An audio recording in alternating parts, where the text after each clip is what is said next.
ഇവിടെ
A very good afternoon to you all, and welcome to the second session of the first day of the Induction Program for undergraduate students of 2020 admissions. We are indeed fortunate to have with us today two of our distinguished alumni. The first person who would be talking to you would be Sri Harishankar, IPS, an alumnus of the 2006 graduated batch in mechanical engineering. A brief introduction about Sri Harishankar, IPS. Sri Harishankar completed his bachelor's degree in mechanical engineering from NIT Calicut in the year 2006 and went on to pursue his master's in robotics at KAIST South Korea in 2009. He is a Kerala cadre IPS officer of the batch 2011. During his career, he has served as Assistant Commissioner of Police under training as well as an ACP at Thrissur from 2013 to 2014. He was also an ACP at Palakkad, and he has led the Kerala Armed Police 5th Battalion. He was the SP of the Anti-Piracy Cell and the District Police Chief of Kannur, Pathanamthitta districts, and he was also the AIG Coastal Security at Trivandrum. He later became the District Police Chief of Kottayam and Kollam Rural. At present, he is the Superintendent of Police Intelligence of the Vigilance and Anti-Corruption Bureau, Trivandrum. Sri Harishankar has got commendations 4 times, twice for police modernization and twice for investigation of sensational cases. He has won appreciation and good service entry 11 times and has also been the recipient of the Badge of Honor Award for the year 2018 and 2020 by the SPC Kerala. He is also the recipient of the Electoral Practices Award from the Honorable President of India. On behalf of NIT Calicut and the Office of the Indian Academic, I welcome you, sir, to talk to your juniors. And it's been a privilege for us to have you with us today. Thank you very much. And I welcome you to talk to your juniors. Thank you.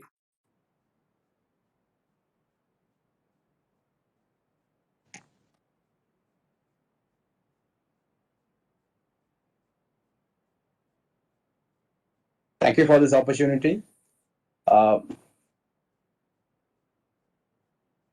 First of all, I would like to wish all the juniors who have been newly inducted into this premier institute, National Institute of Technology, Calicut. I would like to congratulate them. They have come to the one of the most elite institutions of the country. It's always said that well begun is half done.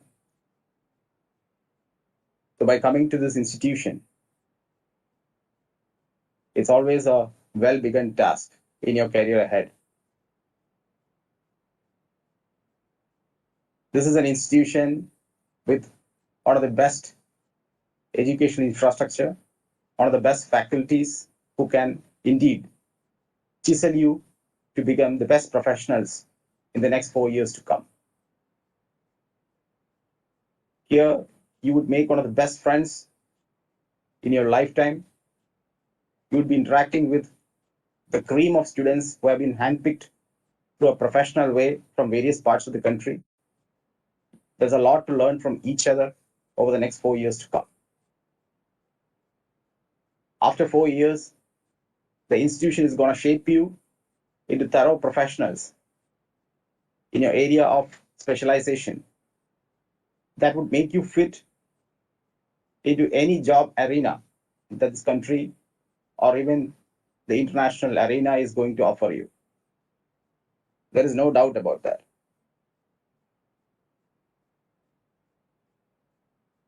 After the 4 years of your professional career, it's not essential that you would ultimately be doing the job related to what you actually learn in the campus. You may pass out as an engineer in your area of specialization, be it civil or mechanical or electronics. But at the end of the day, you may be doing something else. You may land up as a business professional.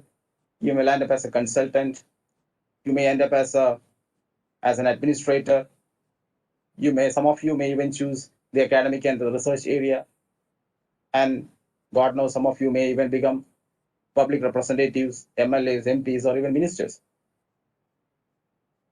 But from my experience, no matter what you become, no matter what you would be ending up doing, later in your life, definitely the 4 years that you spent in this premier institution is going to help you. Irrespective of what you may be ending up doing, there are certain things that you would definitely pick up from this institution, which is going to help you, guide you in the decisions that you make while you're working in your field of choice. This is from my personal experience. One of the important aspects that the institution is going to bring into you is a scientific bent of mind and openness to learning that makes you adaptable to any situation. Once you have an ability to scientifically analyze problems that come in front of you, and once you are open to learning, open to new ideas, through reading or through experience or by speaking to others, a person who is open to learning new things and a person who is having the ability to scientifically analyze things can easily fit into any job, be it administration or be it business or be it managerial jobs or be it research or be it teaching profession. That is the most important thing that the institution actually inculcates in you. Being a police officer, every other day, I'm a beneficiary of these few qualities that this institution has built in me. And if it is applicable to police, I can really say that it's applicable to any field. I will tell you an experience. Last month, we were investigating a case. A wife and husband were sleeping in a room, and the morning the wife was found dead.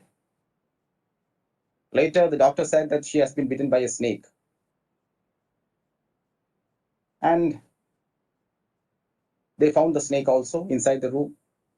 The snake was around 1.5 meters long. So we went as a team to the scene of crime where the incident happened. And we had to look around. And we saw the room had 2 windows, 2 ventilators, and a door. It was a small room. So when you look scientifically at the particular case,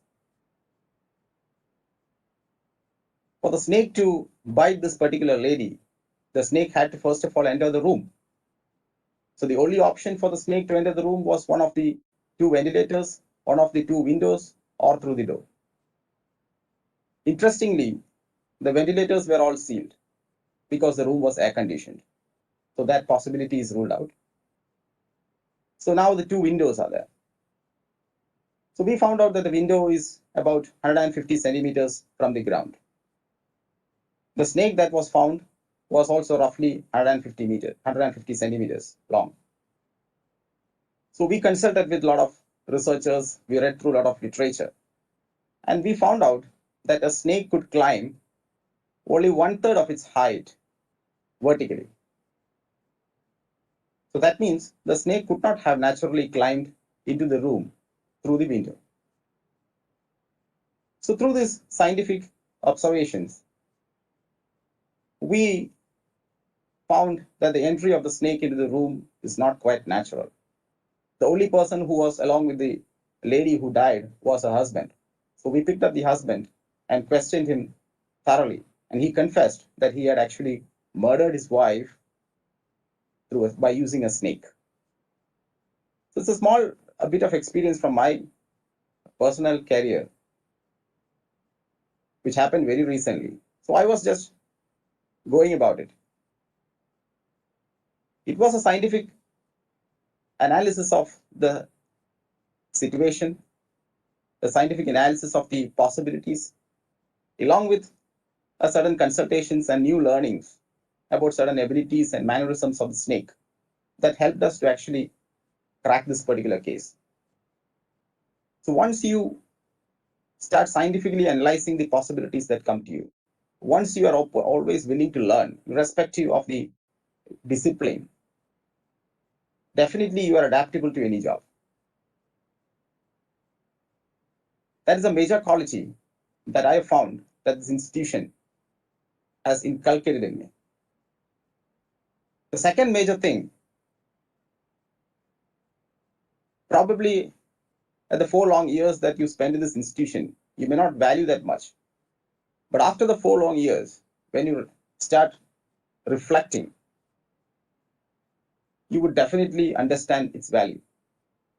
The friendship that you make in this campus. Over the 4 years of your life in this campus, you would make the best friends of your life. The small friendships that you build over a cup of tea, over a football ground, or a badminton court over these 4 years. Tomorrow, after you pass out and you occupy key positions in various professional arenas, these friendships are going to be the interpersonal synergy that is going to drive things forward. Just imagine one of you, after passing out of this glorious institute, is going to embark on a research arena. One of you is going to be an entrepreneur.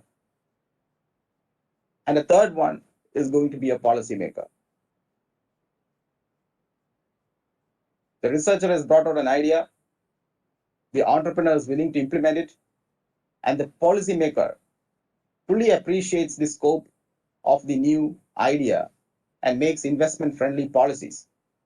And that is what is going to drive the investment. That is what is going to drive the country forward. That is the key for economic growth. Once ideas meet entrepreneurship and there is a good policy environment, that is how the country is going to progress. So a friendship between 3 individuals in a college could very easily develop into a synergy between 3 major arenas that would actually drive the country forward. Today, while investigating a cybercrime, I need to address the Facebook for a data on IP address. I would email to Facebook saying that I would want some important data. Normally, it would take Facebook a week or two to reply. But on the other hand, if I make a call to my college friend Anup, who's working in Facebook, he would definitely step in and expedite the matter, and I would get the data in 5 minutes. So that is what friendship could do. You could cut across the red tape, you could cut across the delays incurred therein, and you could get what you want, achieve your targets more efficiently. So that's what generally happens. The friendship between 2 individuals helps you to drive the arena, to be more professional and to drive this country forward. A friendship between 2 individuals, Hari and Anup, could help Kerala police solve a bit of cyber crimes. That's just an example. So the small friendships that you build in college, the small time passes that you have in the hostel hours in the evening, you would start realizing the value after you pass out and step into your professional arena.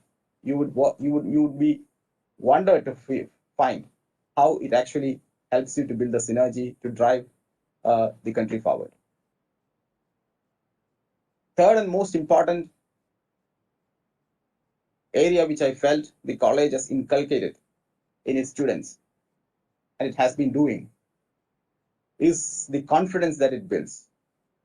The confidence and the interpersonal skills that it builds on the students, which in turn helps them to be good communicators in the future. Communication is very important as being knowledgeable. In a professional and competitive world, when you face interview boards who are going to evaluate you, or when you face your subordinates tomorrow in a professional world, unless you communicate and explain the goals, explain the task, it's difficult to build synergy in the team. It's as important to be knowledgeable. Unless you communicate, you'll never be able to market your knowledge. Nobody would take you seriously. So the interpersonal skills, the social skills, and the communication skills that the college has inculcated in its students is definitely going to be a big big rewarding installment in the future. So irrespective of wherever you're going to work, whether you are a public servant or whether you are a professor or whether you are a researcher or a business manager, whatever you're going to be, the three major things which I feel that the college is going to instill in you are the scientific bent of mind that will definitely help you. Second is your interpersonal skills. And third is a good social relationships that you build in college, which will definitely help you the way ahead. And the only thing that the college expects from you is the strong resolve to be committed and the strong resolve to fight against some of the malicious forces that would try to influence you in your college life. Being a police officer, it will not be correct if I do not touch upon a few things that as college students you should try to avoid and you should try to stay aloof from. The most important challenge that the college campuses are facing today is definitely, I would say, the drug menace.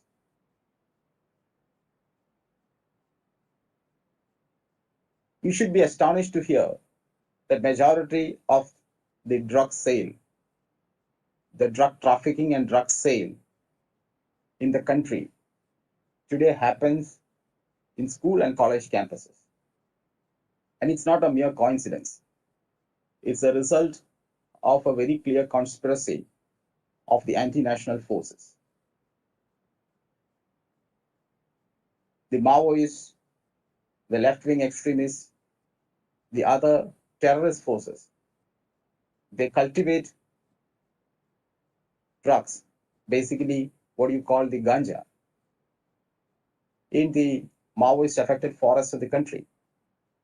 And through middlemen, they try to sell it in the college campuses of the country. And by doing that, they try to achieve two goals. The profit from the drug business, it is utilized to procure weapons and grenades to fight the security forces of this country. Second, by distracting and destroying the young workforce of this country, they are able to hit the country very hard. The easiest way to destroy any country is by hitting its young workforce, by distracting its young workforce. So we should be careful that we stay aloof from such distractions. Today, the drug menace is not just a health hazard or a social menace.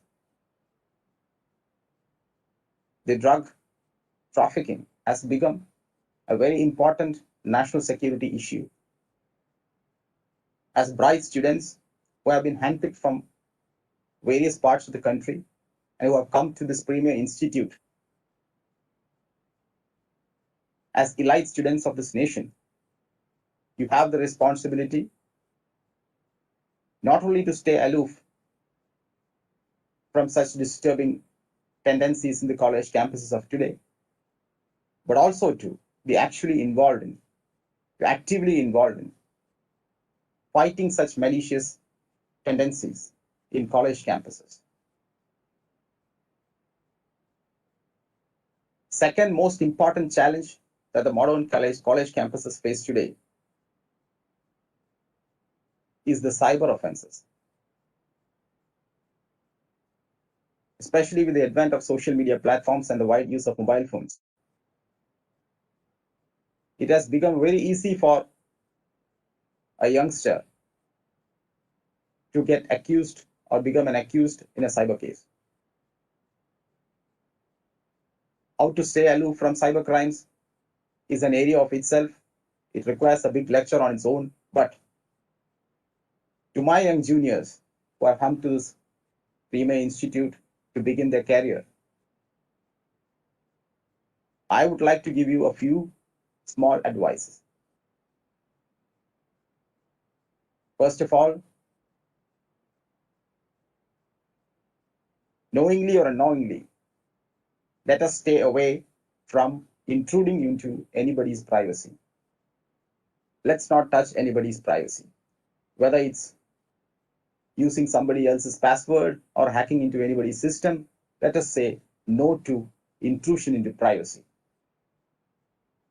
Secondly, let's refrain ourselves from posting or sharing or broadcasting anything that is apparently abusive. Once you start doing these things,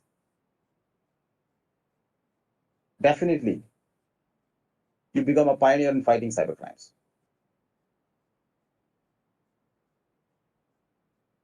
The institution has the capacity, has the infrastructure, has the faculty, has the environment to bring you up as leaders of the society. The only contribution that the institution requires from our part is the strong resolve to be committed to our ambitions, and secondly, our strong resolve to stay aloof from the distractions, from the malicious forces who try to destroy us, and to actively involve in fighting those challenges. Definitely, by doing so, you would emerge as not just professionals, but as leaders of the society. There are three kinds of people in this world: the workers, the managers, and the leaders. The workers are the people who do the real manual work. They have to be hardworking. They have to have endurance. The managers are the people who define the work, who tell the workers what to do, how to do. They have to be hardworking, no doubt, but in addition to that, they have to be knowledgeable. They have to be professional. But above the worker and the manager, there is this third category who called leaders. They have to be hardworking, they have to be knowledgeable, they have to be professional, but above all, they have to be innovative and decisive. They are the people who decide what is to be done. Once the leaders decide what is to be done, then it's up to the manager to explain the work to the worker, and it's up to the worker to execute the job. A premier educational institution like the National Institute of Technology, Calicut, doesn't aim in bringing out workers or professional managers. It aims in bringing out leaders who are hardworking, professional, at the same time decisive and creative, who are able to decide, who are able to set the path, who are able to visualize and take decisions. And I feel handpicked from different parts of the country through a very professional process, and having come to this premier institute, I believe that all of you have the potential to be leaders of the future with compassion to the poor. I wish all of you emerge as thorough professionals. And above all, I wish all of you to come up as good human beings who are willing to dedicate their energy and hard work towards bringing up the people in the lowermost strata of the society. I wish you all the best, and I would like to thank the administration of the college for granting this opportunity. Thank you. Thank you, sir, for taking a time off and addressing our young minds. Sir, would you be kind enough to answer a few questions which our students have put forth, because this is being telecast in the YouTube channel. They had put forth four questions. Would you be kind enough to answer them? Shall I pose them to you? Sure. So the first question is, what inspired you to become an IPS officer?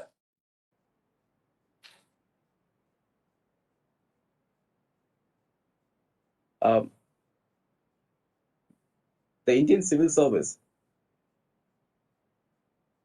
offers a lot of things to the aspirants, more than what the other jobs offers to you. It gives you lesser salary. It gives you lesser material benefits. But it gives you immense personal satisfaction. Every person who comes to you with a paper in his hand wants to share with you a painful experience which needs to be resolved. And your decision on each of that paper, each of the complaint that comes to you, each of the petition that comes to you, once you apply your mind and take decisions and set it right, the way that affects the life of the people is immense. The amount of happiness that you can find in the lives of people once you have solved their problems gives you immense professional satisfaction, which no other service would. And right from the school days, I was interested in pursuing a career in civil service, but unfortunately, I did not have the confidence to go for it after my BTech in NIT Calicut. As I lacked the confidence, I went for a professional higher education. And during that time, my contemporary in NIT Calicut, Mr. Thompson, he appeared for the civil services and he got into the Indian Police Service. Thompson's entry into civil service inspired me a lot. And that reinstilled the confidence in me, which I had lacked after I passed out the BTech. So it's a combination of what I actually wanted to do, plus the inspiration that Thompson had given to me that actually led me into civil service. Thank you, sir, for your kind reply. The next question is, how was your journey from a mechanical engineering student to an IPS officer? That's what I had already partly answered that question in my initial presentation. I feel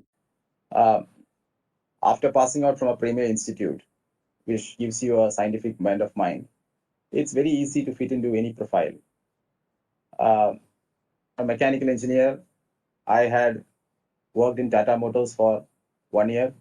After that, I had gone and done my master's in robotics for 2 years. And then I suddenly took a U-turn, came back to India and started preparing for the civil services. In 2010, I wrote my civil services examinations and fortunately got in through the first chance. It was a totally different profession when you compare with what I was doing in college or even after college.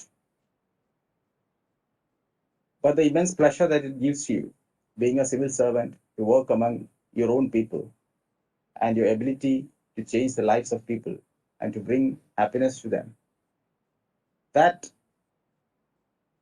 professional satisfaction that you get, that is unparalleled, that you would never get from any other profession. So that's one of the reasons why I decided to take a U-turn. The journey to become an IPS officer was definitely tough, starting from the preparation period to the hectic training schedule in the National Police Academy, And even as a serving police officer in a developing country like India, which is much more crime prone and disorganized, the challenge of being a police officer is very high. It demands that you're always on your toes. A work demands your attention 24 hours, 7 days a week. There is very little scope for personal life. But all this gets balanced out with the professional satisfaction that you derive from what you are doing. Thank you, sir. Another question is, how can the students be connected with the police? I mean, maybe complain about something to the police. Maybe the person is referring to the cyber crime and the intrusion into privacy aspect of the person. What are avenues left for students to register complaints? Maybe that is what is being meant. Yes, it's a very important question. With college campuses, as I said, it's very important for students to be aware of and to stay aloof from all disturbing tendencies, and at the same time, inform important occurrences to the police at the right time. Nowadays, there are a lot of methods to connect to police in order to get an immediate police response. And if you actually want the policeman to come to the spot immediately, your option is to dial 112, and the police will be there. That's the emergency response service that is available nationwide. Your call will land at the police headquarters in Trivandrum, and from there, the concerned district will be alerted, and within 10 minutes, a police vehicle will be at your doorstep. Second is to pass a very confidential information to police. For that, every district has a very confidential crime stopper number, which is 1090. It can be dialed from a mobile phone or land phone. Once you dial 1090, they will ask you for the confidential information that you're going to pass. They will just note down the information. They will not ask your identity. They will not ask your name, phone number. You need not reveal anything. You can just pass on the information. That information will pass on to the intelligence unit of the police, and the shadow police would be investigating into it. And beyond all these, now the entire services of Kerala Police is available on an online platform. You can download the app called the Pole app. Pole app. It's available in the Play Store. You can download this app. It gives you a very elaborate help menu from where you can read and understand the various facilities, and you can send any request to police through this application, mobile application, anytime. So these are the three modalities which the youngsters can remember: 112, 1090, and the Pole app. Thank you so much, sir, for your reply. We have few more questions, but I presume that you would be quite busy in your office now, right now, so we wouldn't want to take much of your time. On behalf of NIT Calicut, I take this opportunity to thank you for sparing your valuable time and talking to the students. Your talk relating to the scientific analysis and the need for cultivating friendships in college life, along with the necessity for interpersonal and communication skills, I'm sure would be taken well by the students. Moreover, the advice to keep away from intrusion into privacy of others and the drugs, I hope would sunk into the student community. On behalf of your alma mater and the Office of the Dean Academic, I thank you for your valuable time. We hope you would oblige us with your time in the future also. Thank you so much for accepting our invitation and spending your valuable time with us. Thank you so much, sir. Thank you. Thank you. Thank you very much. Thank you. Thank you.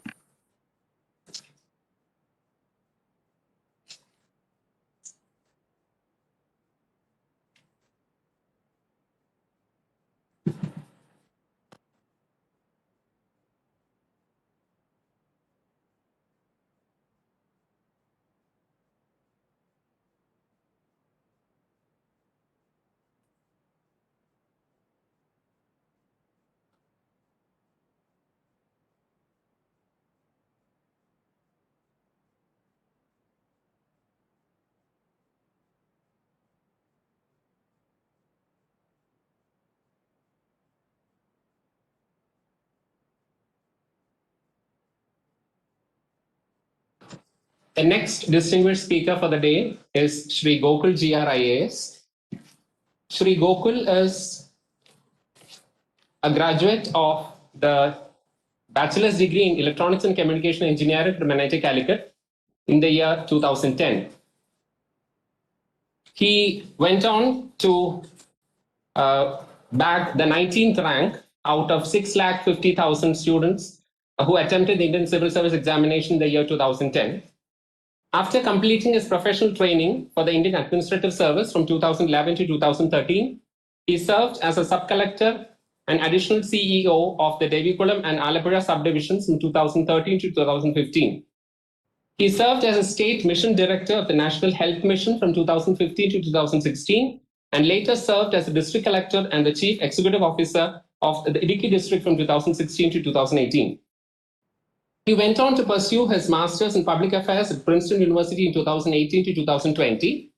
And currently, Shri Gokul is working as the in-charge secretary to the government, finance resources of the government of Kerala.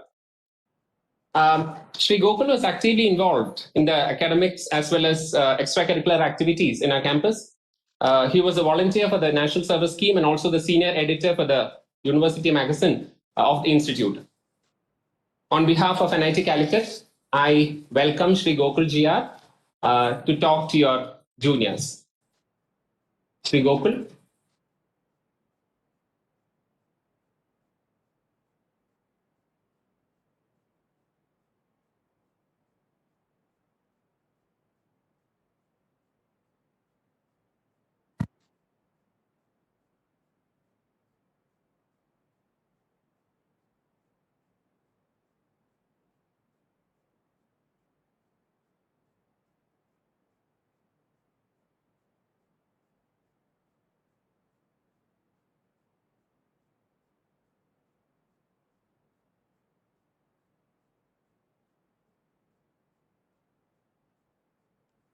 I'm sorry, there's a slight problem with the internet connectivity. Kindly wait till Shri Gokul joins us. Thank you.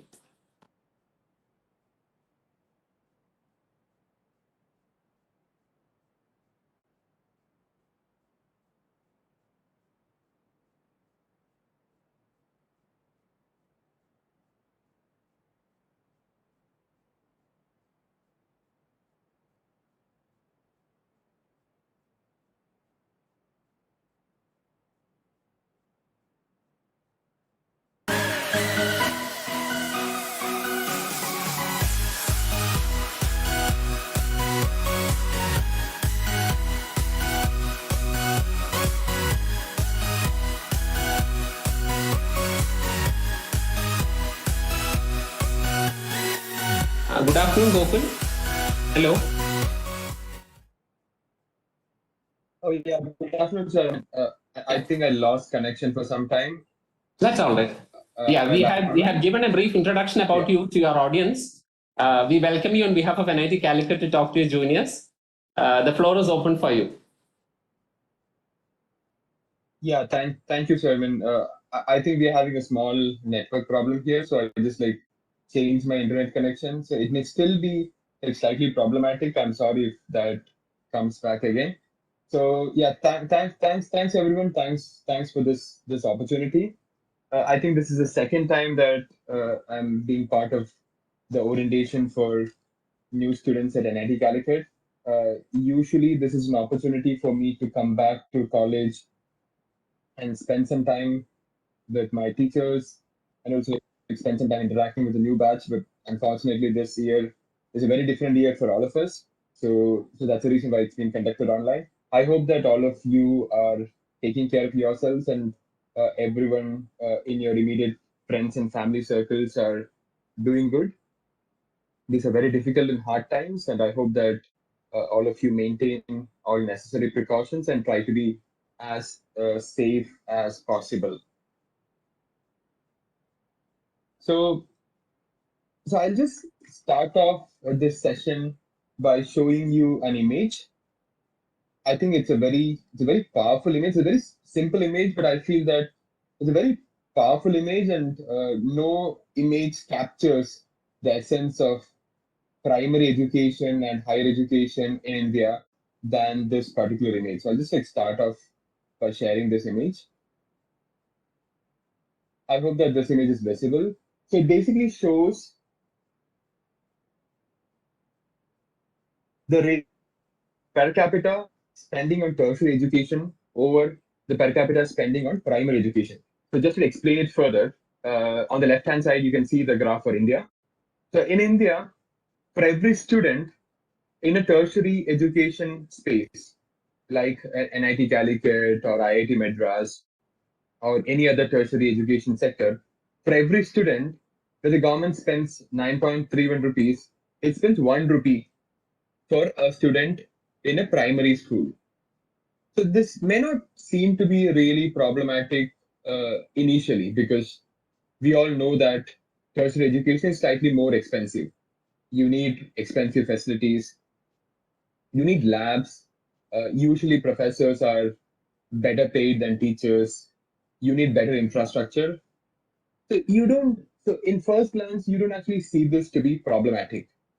But when you compare this with the similar ratios in other countries, India actually stands out.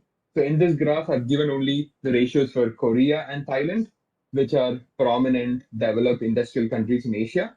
But even if you compare with other countries across the world, India really stands out. So what this graph shows for Korea and Thailand is that in Korea, whenever the government spends 0.54 won on a tertiary student, it spends 1 won on a primary student.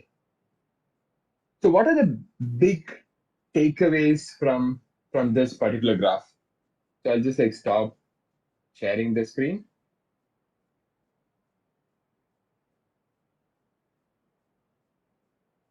I think there are two important takeaways from this graph. And I think the first one is slightly, I think the first one is quite obvious, but the second one is not really that obvious. The first one is, of course, the fact that we as a society has decided to invest more on our engineering colleges, on our medical colleges than on our primary schools. And the first implication is relatively straightforward. So this means that all of us, when we enter a tertiary institute, have so much of a responsibility with us to live up to that promise, to live up to the expectations the society has placed on us by investing a lot more in tertiary institutions than in primary institutions. So that's the first takeaway from this graph. And it is quite obvious. I mean, your expectation, the society's expectation on you is immense. The nation's expectation on you is also quite immense. So you're expected to utilize all the opportunities that you that come in your way as you spend your 3 years or 4 years in a tertiary education institute and try your best to give back to the society. But I feel that there's another not so obvious implication from this graph, which I feel is equally important. And that implication is the fact that a lot of us, including a lot of us who make it into premier education institutions like NITs and IITs, have been forced to come through a primary education system which is quite suboptimal. So a lot of us have been forced to come through primary schools and secondary schools which really lacks in resources. So the moot question then becomes, when you come through such a process, when you've spent 12 years of your schooling system in a school in which your access to resources, your access to physical infrastructure was very limited, are you in a position to utilize the things that are available to you when you enter a tertiary educational institution? Now, I think this is a question that all of us will have to face head on as you enter a place like NIT Calicut. Either you will start facing challenges because things are quite different in a tertiary education institution when compared to a primary education institution, because you did not have the right amount of facilities in your schools, or you'll feel that you don't have a problem because you are lucky enough to have the resources to access the additional facilities, either in the form of enrolling in a good private school, which makes up for the deficiencies in primary education in government schools, or you had the resources or the privilege to access very good quality entrance coaching or any other additional support of that form. In that case, you won't feel the difference. You won't feel the pinch of entering into a difficult place with a lot of expectations, but you'll always see your friends or people in your extended community facing these challenges. So I think this is something that all of us have to wake up to. So it is not going to be an equal, the road ahead is not going to be equally difficult or equally easy for all of us. The road is going to be differently difficult or differently easy depending upon the circumstances that you've come from, depending upon the quality of primary schooling that you had. But again, going back to the initial picture that we saw, the initial picture of like large investment in our tertiary schools, in tertiary education institutions, I feel that of all places, tertiary institutions are still the best place to level out these differences. So I think like what's important in a tertiary education institution is the fact that we create a level playing field in which, irrespective of the background that we've come from, we are able to create opportunities for everyone. And this is not something that's completely to be done by the institution or by the faculty. I think the students individually and as a student community also has a very important role to play in it. And one of the most important thing in that perspective is to reach out to your friends. I mean,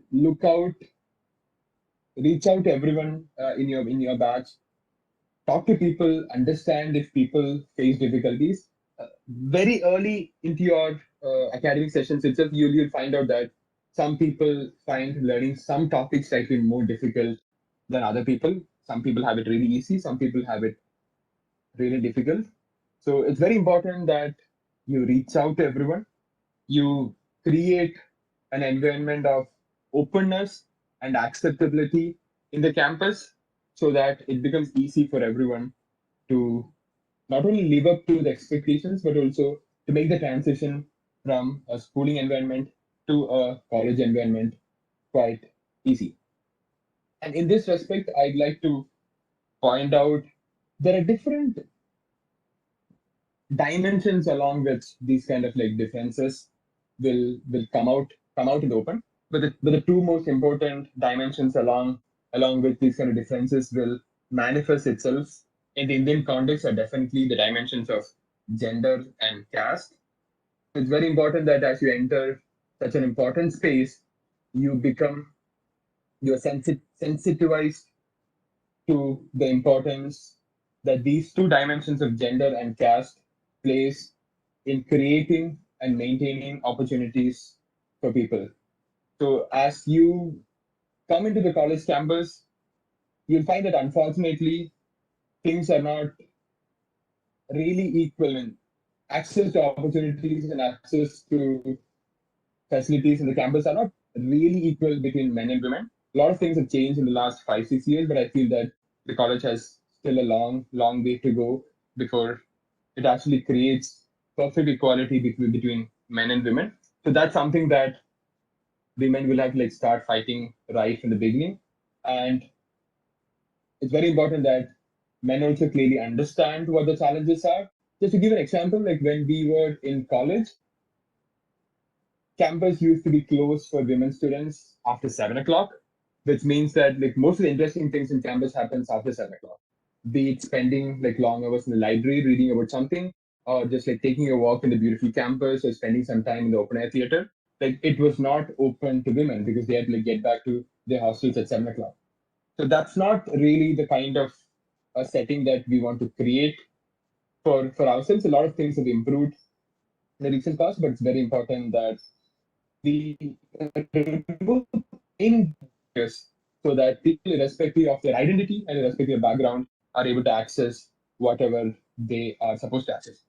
And caste continues to be a major axis along with the starkest inequalities exist in the country. A lot has been written about, a lot of quantitative and qualitative work has happened, and there's a lot of academic consensus in the ways in which caste affects your opportunities, your mobilities, and your life choices. Again, a place like NIT Calicut, a tertiary education institution, should be places in which the deficiencies created by these kind of identities should be slowly dismantled. So there's a very important role that all of you have to play in this by understanding the nature of these challenges and by reaching out to people who are affected by this.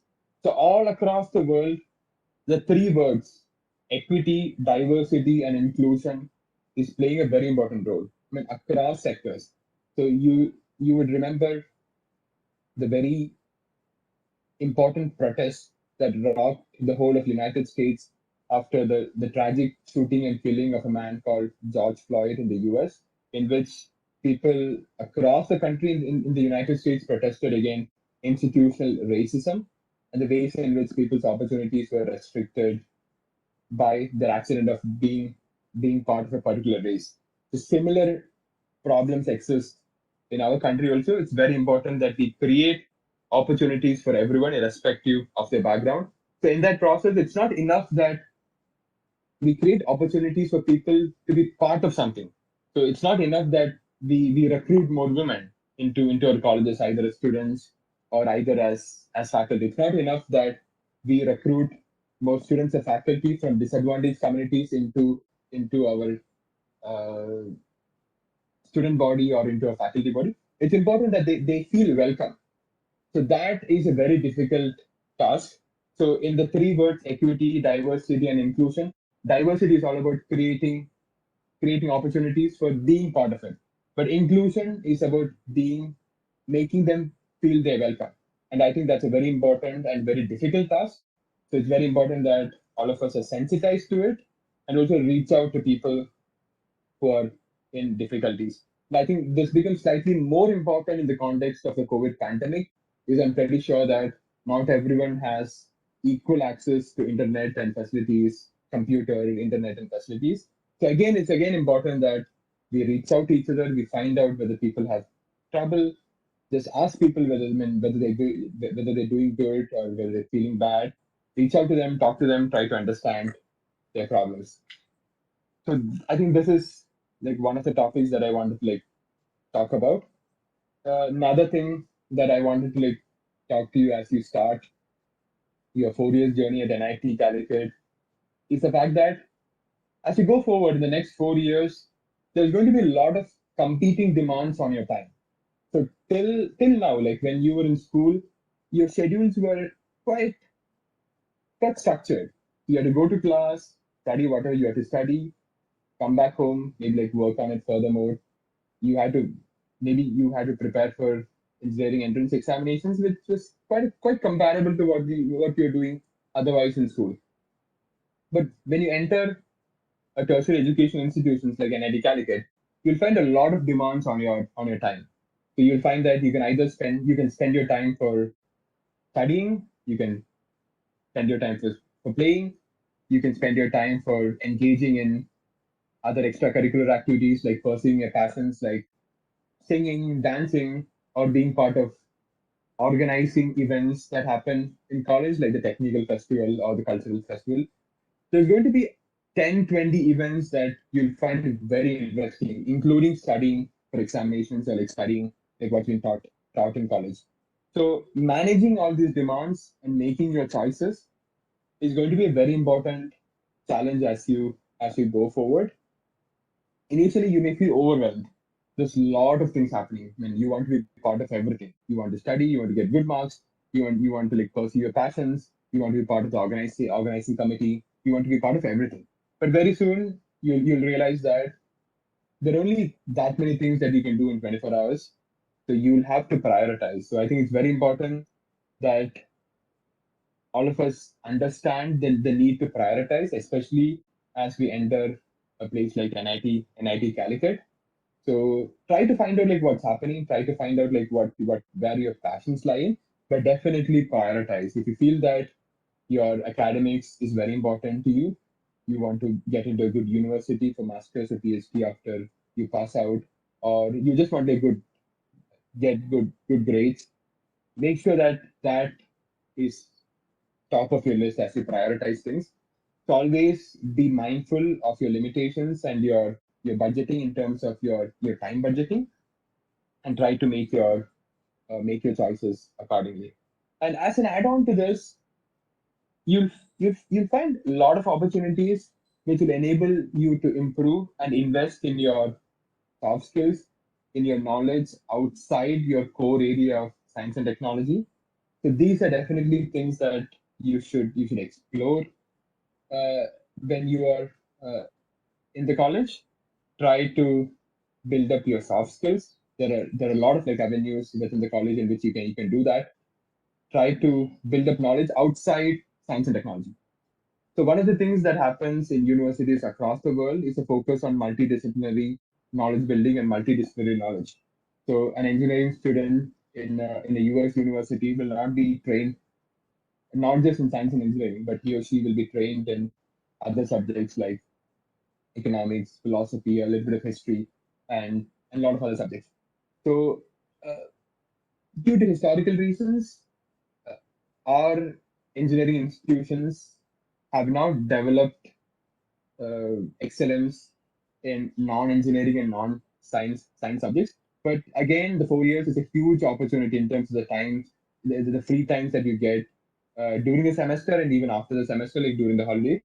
It's very important that you use this as an opportunity not only to develop yourselves as a good engineer, but also develop yourself as a good person. And a very important part of developing yourself as a good person is to develop knowledge in fields outside science, like a little bit of economics, a little bit of philosophy, a little bit of politics. So try to do some readings in between so that you stay grounded in science and technology, but at the same time you add on to your knowledge in science and technology by spreading your wings across other fields of knowledge. And this again, like something that Hari mentioned too, like during his talk. So he talked about confidence, about how the 4 years in NIT gave him the confidence to maybe like try try for the civil services. He said that he had to wait another 2 years to try for the civil services, but I'm pretty sure that the 4 years also played a very important role in giving him the confidence to like do it, which is a similar story for me also, because I come from a small town in Palakkad, which is traditionally being educationally backward. Coming into NITC, I knew that civil service is a good career opportunity, but I didn't have the confidence to like go for it.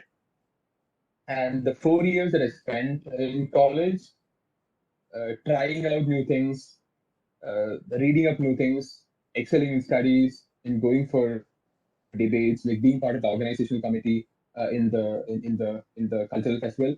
I felt that all those gave me the confidence to to try for civil services like right out of college itself. I'm pretty sure that if it was not for that experience, I would have never had the confidence to take it so early in my professional career. So I feel that when all said and done, NIT Calicut is a very safe space to try out new things. It's a very safe space to fail and to get up and then try something again. So that way, the college gives you a lot of opportunities to try new things. If there are things that you've never tried before, this is the right place to do it. And 4 years is the right amount of time also to do it. So try to explore new things, stay grounded in what you're doing, in what you're studying, but always like try to move slightly up beyond your comfort zone in exploring new topics and new fields of study. So with this, I'll conclude this short talk. So I'll just like conclude like what I said across the two broad topics. The first point was that we should be mindful of all the social disadvantages and the social places from which all of us come from. So there are more than 1,000 people in a single batch of NIT Calicut, and these 1,000 people come from across the country from as many different socio-economic backgrounds as you can imagine. So different people come with different stories. It's very important that all of us are mindful of the stories and the backgrounds from which people come from, and then reach out to the people, reach out to everyone, be kind and be compassionate, especially in such difficult times. And please prioritize and stay grounded in your studies, but definitely like prioritize and explore new avenues. And with this, I'll conclude. And again, like one thanks once again for this opportunity, and I'll be happy to take questions. Thank you, Gokul, for your time. Our students have few questions for you. Shall we put forth those questions? Yes, please.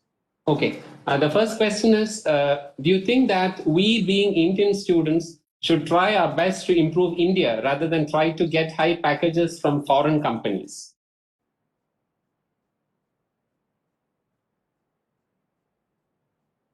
So I think the question is whether you should try to improve India or whether you should try to go abroad and work outside, right? I mean, I think the question is like that. So as I initially pointed out, we as a society have made a huge investment on students, like by spending so much on. When I say we spend so much on tertiary education with respect to primary education, it's partly because we spend more on tertiary education. It's also partly because we spend less on primary education because we have to prioritize. We are a developing country, we are a very poor country, so we cannot have everything. So we need to prioritize. So all of us, the government and the society has, I won't say the government, the society has invested so much on each one of us. So which creates a unique responsibility on all of us. But again, there's a question of individual choice. So I wouldn't say that all of us have this responsibility to stay back, but it's definitely important. But I think that's something that all of us have to individually make. I mean, that's a choice that all of us have to individually make. I mean, know that this thing has happened. The society has invested so much on you, and then make a choice. But finally, it's your choice. I mean, no one can force you. Neither the government nor the society can force you. Finally, the choice has to like come from yourself. So I think all of us have to make this choice individually. So we need to know the background and also evaluate like what are the opportunities in front of you, like what are the opportunities in front of the person as the person decides to stay within the country or maybe decide to go abroad. Or if the person may feel that, oh, I'll go abroad, like work for like 5, 10 years, gain so much knowledge, and then come back and then like maybe start a new company or like make an investment in technology uh, in India. So I don't think it's a question of like one versus the other, and I think it's a question of like individual choices also, which everyone has to make. Thank you, Gokul. The next question is, how tough is the UPSC examination for a BTech graduate from NIT Calicut? Yeah, so one of the interesting things about the UPSC examination is the fact that we can choose the subject in which we are tested in, right? So we choose like one of the optional subjects. So that gives a lot of so everyone can choose a subject that they are most comfortable with. So that way, this is particular advantage or disadvantage of coming from an engineering background or coming from an IT Calicut.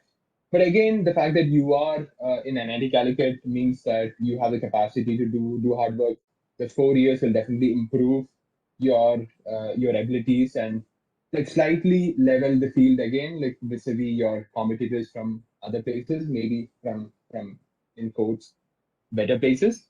So a lot and the best example for this and the best example for this is the fact that a lot many people from NIT Calicut has made it into civil services. So it's definitely possible. I mean, a lot of people make it. Yeah, I think it's definitely possible. Thank you, Gokul. The next question is, what has been the turning point in your life? Perhaps the person who inspired you the most to take your decision to join civil services.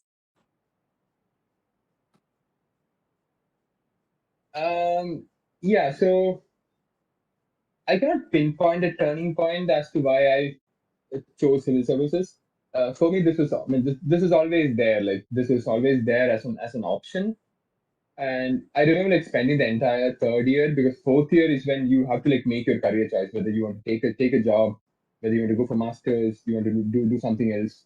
So I remember spending the entire third year like talking to people, talking to civil servants who were posted in Calicut. Like, some of us like went and met the collector and the commissioner who were posted, and like trying to figure out like what's what. I mean, talking to my friends and family and trying to make a choice. So it is more of a continuous spectrum thing for me. But definitely, like when I started preparing for civil services, that really broadened my perspective because that was the first time that I was studying humanities subjects like properly, like reading up Indian history, Indian constitution, the concepts of the basic concepts of political science and economics, like very, very. very deeply. And I thought that was a big opportunity for me to like really expand my horizons. So I already had the 4 years of knowledge from NIT Calicut, and the fact that I was reading a lot of other subjects like which were more related to humanities helped me ground those knowledge, and I mean I felt that helped me become a better person. Thank you, Yeah, in terms of Gokul. like really, yeah, just to add on, in terms of really changing my life, like I took this course in Coursera, which I like totally recommend for everyone. It's called Moral Foundations of Politics. It's taken by a Yale University professor. So he talks about the moral foundations of politics. So politics as defined in the broadest sense, which is interaction between people. So I found that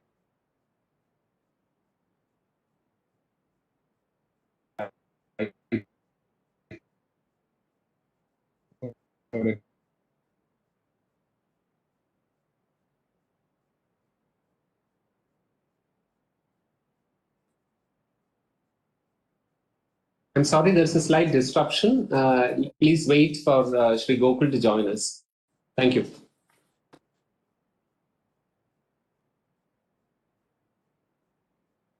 Welcome back, Gokul. We couldn't hear the last part. Yeah. No, I'm just recommending this course. Was that audible? Yeah, it's audible now. The course on moral foundations, right? Could you please repeat that part a bit? Yeah, the course is called Moral Foundations of Politics by Yale University professor Ian Shapiro. It's a very small course, and it doesn't.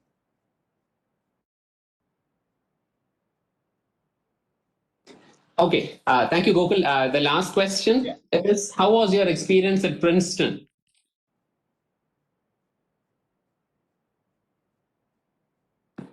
Am I audible right now?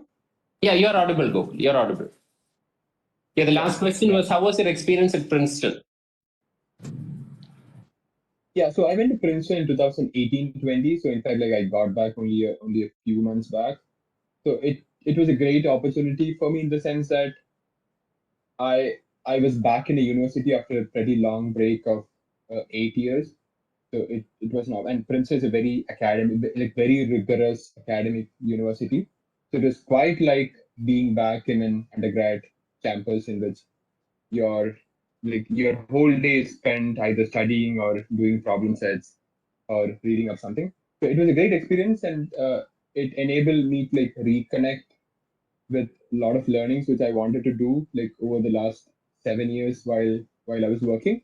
And it also enabled me to like compare the two different systems, the Indian system of education and the American system of education, and how the American system is different from the Indian system, and make some like cross country learnings along the way.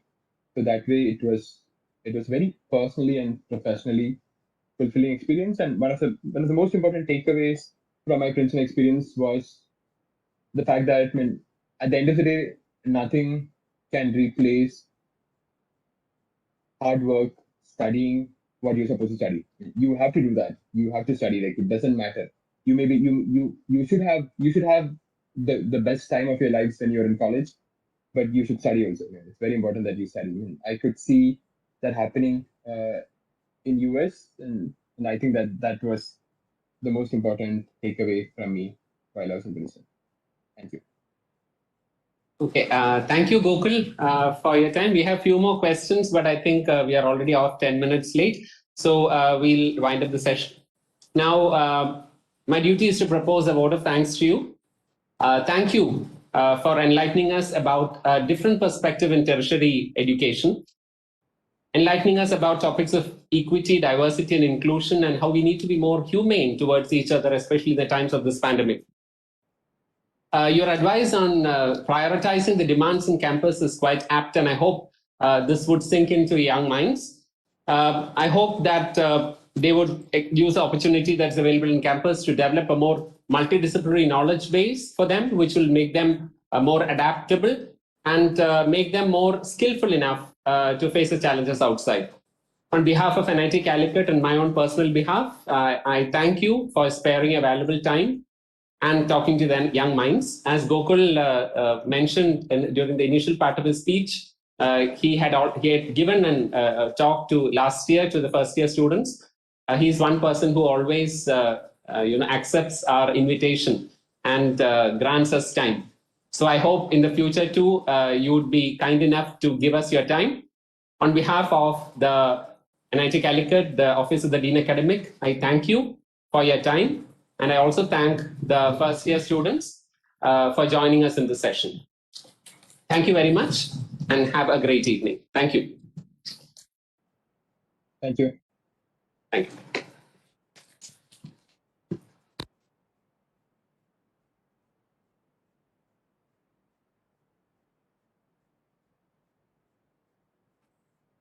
Dear students, the second day of the orientation program, which is tomorrow, the sessions would start at 10 a.m. And the link is the same as available in the institute website. Do join us for the sessions tomorrow. And I hope you would be enriched at the end of the two-day orientation program. And please do not forget about the department orientation that is scheduled on 15th of Tuesday. By the respective departments. You will be receiving communications from the department in this particular regard. Thank you.